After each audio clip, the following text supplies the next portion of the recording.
Cortesía de Radio Paz El Salvador. Legado nos dejó, al hombre devolvió derecho y dignidad, amar la vida hasta el final. Homilías de San Óscar Romero, un programa que te sumerge en las enseñanzas de este venerable santo, un tesoro espiritual y un legado de gran valor para el mundo.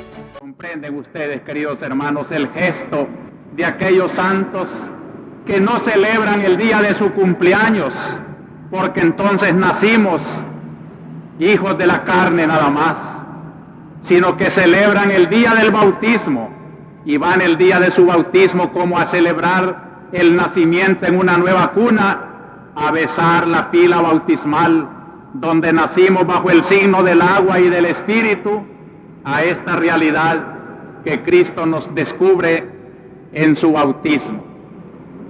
Y este es mi segundo pensamiento. ¿Qué descubre Cristo? Como les digo, Cristo no va a recibir algo que no tenía. Y en esto es falso querer esperar la edad de Cristo para ir a bautizarse. Nosotros no tenemos lo que Cristo ya tenía. Cristo va a las aguas del Jordán a una epifanía, a descubrir lo que lleva.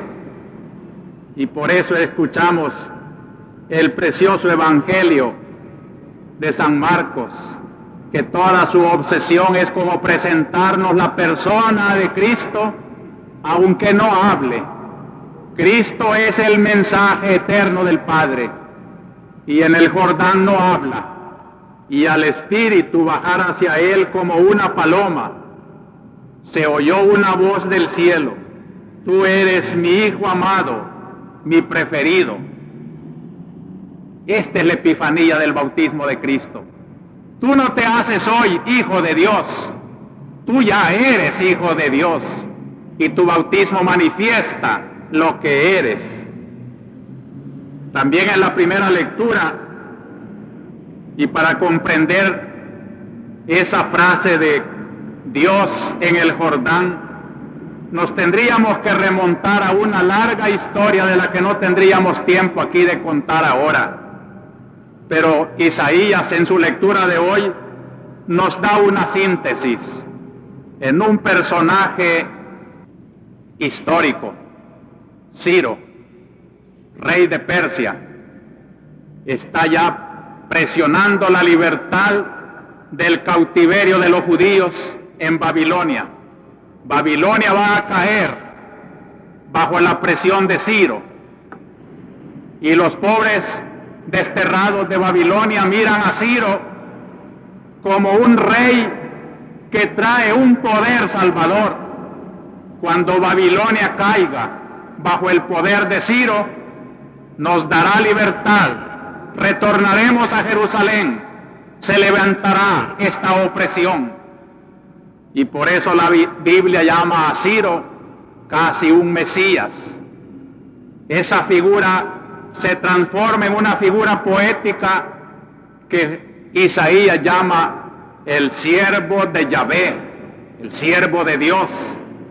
Ya no es simplemente un rey de Persia, ya no es simplemente un hombre con poderes humanos salvadores, es alguien misterioso. Y es entonces cuando la profecía de Isaías nos ha dicho esta mañana esa mezcla de triunfo y de dolor, de grandeza y de humildad.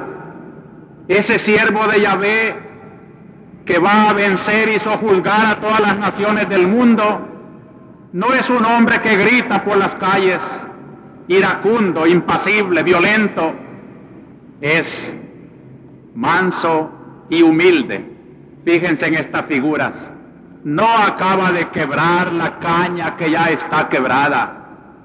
No acaba de apagar el pabilo que aún está humeante. Qué figuras más bellas para decir cómo es la misericordia de esta redención. Aunque un hombre ya esté quebrado, aunque un pueblo se sienta como candil que se va apagando, aun cuando nos sintamos con un sentimiento profundo de frustración, por nuestros pecados, por los pecados de las clases sociales, por los abusos de la política, un pueblo que no se ha hecho digno de su nombre, un pueblo que no merece ya la misericordia de Dios. Dice hoy la profecía que nos llena de esperanza: Él no acabará de quebrar esa caña que ya se está acabando de quebrar. Él no acabará de apagar esa mechita que todavía echa señales de fuego. En El Salvador todavía hay capacidad de rehacernos. Todavía puede encenderse la lámpara de nuestra fe y de nuestra esperanza. Y está aquí nuestra esperanza: el siervo de Yahvé, Cristo, divino Ciro, que viene a liberarnos de toda clase de esclavitud. Él es nuestra esperanza. Evoluciona pues el concepto del Mesías, y es esa palabra, Mesías, lo que le da el título a Cristo, porque no es más que la misma cosa. Mesías en lenguaje oriental, en arameo o hebreo, Cristo en griego, la misma cosa que viene a significar ungido. Ungido. ¿Qué es la unción? Hoy en la segunda lectura nos dice Jesús de Nazaret, ungido por Dios con la fuerza del Espíritu Santo. Esto es lo que ha hecho de ese hombre de Nazaret, que no sea simplemente un hombre, sino que sea también fuerza de Dios.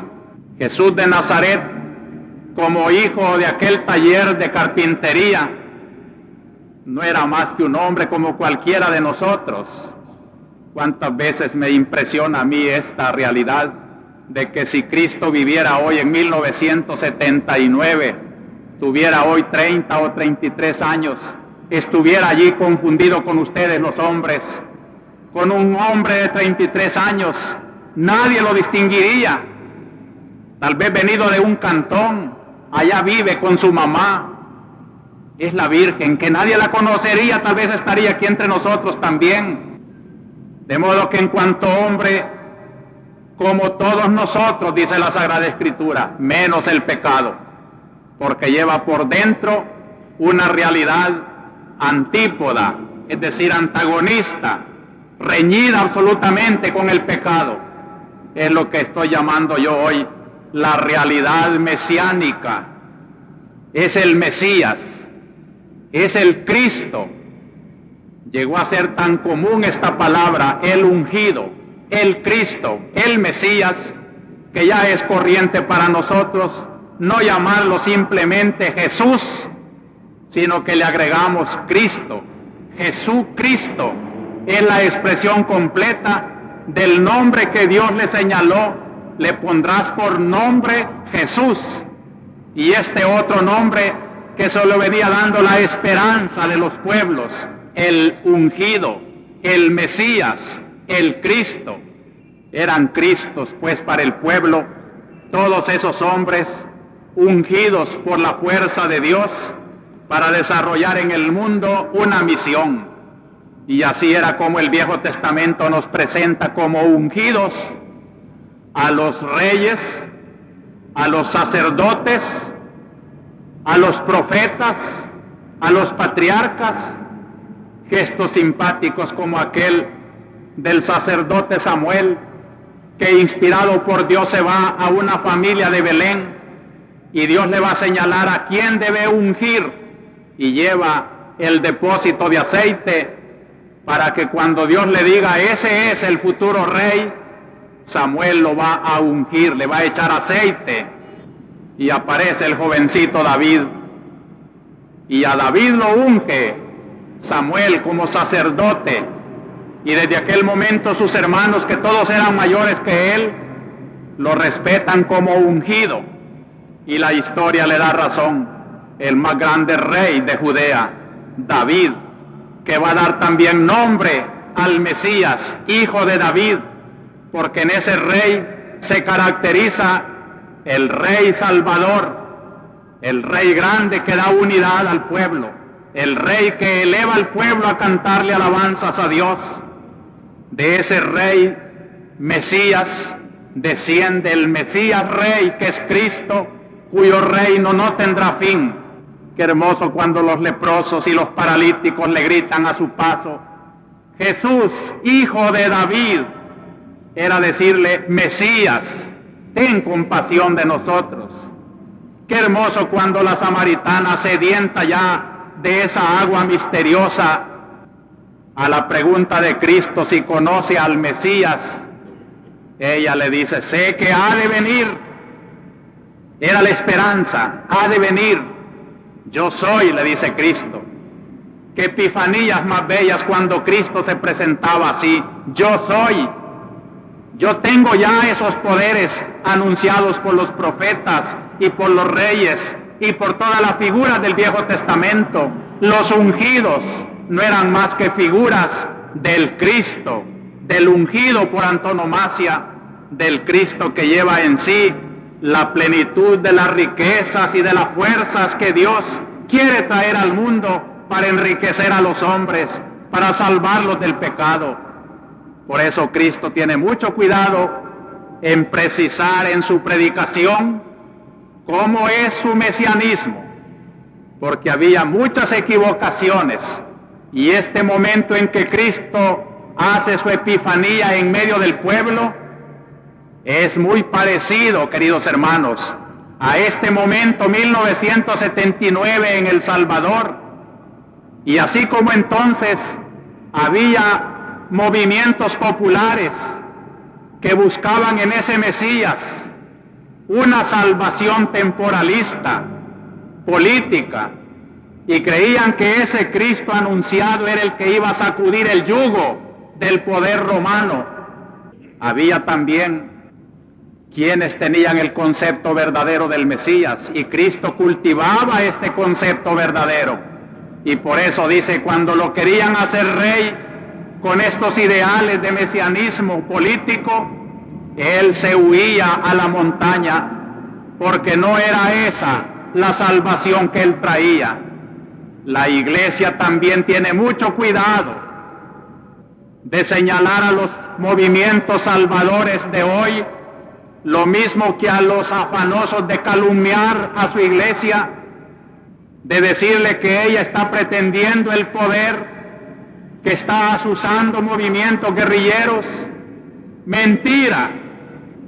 La Iglesia está predicando el mismo mesianismo de Cristo, pero ese Cristo que quiere decirle a los movimientos populares de su tiempo: no me busquen como rey temporalista, no me busquen como un rival de Poncio Pilato o de Herodes. Allá ellos tienen que dar cuenta al Rey divino de sus gestiones como gobernantes civiles de su pueblo, y será duro el Señor en pedir cuenta a esos ungidos que también tienen el deber de respetar la voluntad de Dios para bien del pueblo y no para opresión ni para ultrajar a los hombres. Cristo les dice que su reino no es de este mundo. Y esto no quiere decir, explicaba el Papa Pío XI cuando proclamó la fiesta de Cristo Rey, no quiere decir que Cristo está marginado del poder y de la riqueza de la tierra. Lo que está diciendo es que Él juzgará desde otra dimensión religiosa las conciencias de los políticos y de los ricos y de los pobres también, desde unas perspectivas escatológicas, de reino de los cielos, de trascendencia. Pero todo este poder, Cristo lo ha dicho, será juzgado por Él, porque Él es Mesías y Rey universal de las naciones. Él quiere definir pues ese mesianismo auténtico para que en él encontremos siempre la crítica de todos los sistemas políticos. Por eso da risa cuando dicen que la Iglesia está propiciando un sistema socialista. La Iglesia no se enfeuda con ningún sistema social. y supongamos que nuestra democracia se transforma mañana en socialismo, la Iglesia siempre será el juez que criticará las actitudes injustas de ese socialismo, así como anima hoy en la democracia lo bueno que tiene la democracia. La Iglesia está siempre como una luz desde fuera, iluminando esa realidad. Cristo quiere ser ese Mesías que ilumina el caminar de la historia. Los pueblos son libres para darse el régimen que ellos quieran, pero no son libres para hacer sus caprichos. Tendrán que ser juzgados. En el sistema político o social que ellos escojan, por la justicia de Dios.